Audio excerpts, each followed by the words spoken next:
The materialist dogma didn't collapse due to a lack of opposing evidence, but rather because of an unwillingness to incorporate it. Accepting that consciousness might not be generated by the brain would necessitate a profound re-evaluation of fundamental concepts. It would require acknowledging that the map we've been using doesn't fully align with the territory. In this landscape of apparent certainties and unspoken doubts, a body of research and documentation emerged that could no longer be easily overlooked. This body of work didn't challenge science outright. Instead, it employed scientific methods to question one of its most fundamental assumptions. This meticulously documented material would pave the way for a direct confrontation with the prevailing paradigm. Amid a scientific landscape dominated by seemingly solid certainties, a document emerged that didn't aim to provoke scandal, but ended up doing just that. It wasn't born from philosophical speculation or spiritual inclinations, but rather from rigorous clinical observations gathered over years by researchers dedicated to the data itself. Its content didn't directly challenge materialism. It simply presented facts that didn't fit within that framework.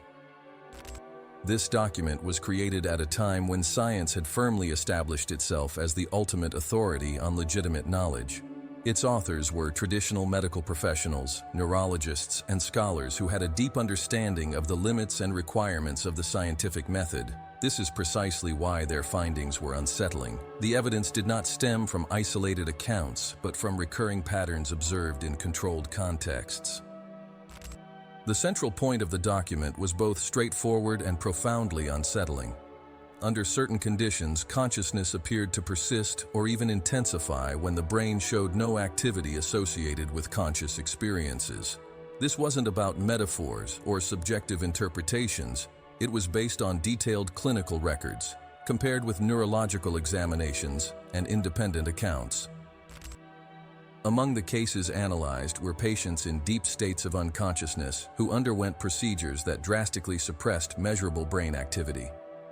Nevertheless, these individuals reported structured experiences with coherent content, clear memories, and awareness of their surroundings. Even more unsettling was the fact that some of these perceptions could be verified later on. The document didn't claim absolute conclusions, but it raised an unavoidable question.